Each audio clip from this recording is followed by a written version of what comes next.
Maharashtra today 24 news, सत्य परिस्थितीचा सविस्तर आढावा। सत्ता कोणाच्या हाती, विजयाची पताका कोण फडकवणार, जनता कोणाच्या गळ्यात टाकणार विजयाची माळ, जनतेचं मत कोणाला, संपूर्ण महाराष्ट्रातील महानगरपालिकेतील संपूर्ण आढावा आपणासमोर। पहा फक्त महाराष्ट्र टुडे मराठीवर। निवडणूक दरम्यान लाडकी बहीण योजनेची रक्कम देणे म्हणजे मतदारांना सामूहिक लाच, आचारसंहितेचा भंग। निवडणूक संपल्यानंतर लाडकी बहीण योजनेची रक्कम खात्यावर जमा करावी। महाराष्ट्र काँग्रेस कमिटीचे निवडणूक आयोगाला निवेदन।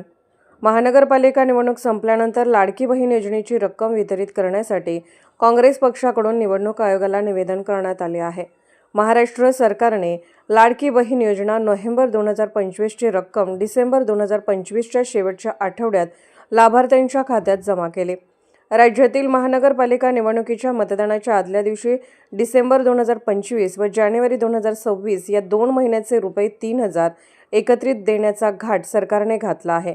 ही बाब 1 कोटीहून अधिक महिला मतदारांना प्रभावित करेल व निवडणुकीच्या दिवशी मतदान सत्तारूढ पक्षाच्या उमेदवारांना करण्यास प्रवृत्त करणार आहे। एक प्रकारची सामूहिक सरकारी लाच आहे।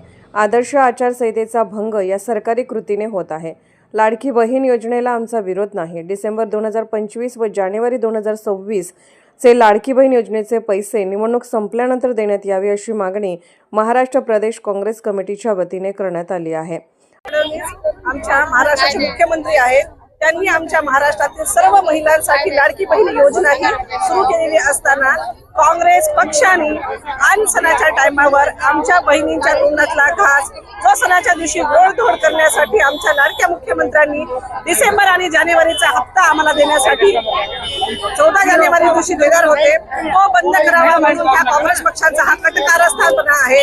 तरी आम्ही सर्व महिला आणि महिला मोर्चा अध्यक्ष सर्वांनी मिळून, जनसंख्येच्या सगळ्या महिलांनी मिळून काँग्रेस पक्षाचा निषेध करत आहोत। निषेध निषेध निषेध। आदरणीय मुख्यमंत्री देवेंद्रजी फडणवीस यांच्या नेतृत्वामध्ये जी लाडकी बहीण योजना सुरू झालेली आहे ती योजना बंद व्हावी असं काँग्रेस पक्षाचा निर्णय आहे।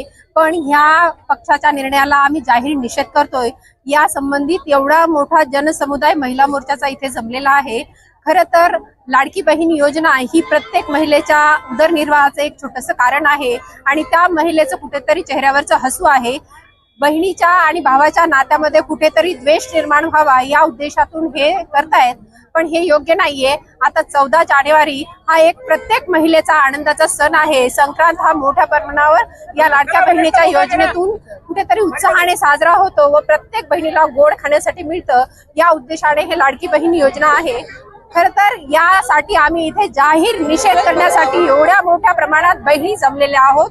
काँग्रेस सरकारचा जाहीर निषेध निषेध निषेध। महाराष्ट्र टुडे मराठीसाठी ब्युरो रिपोर्ट परभणी।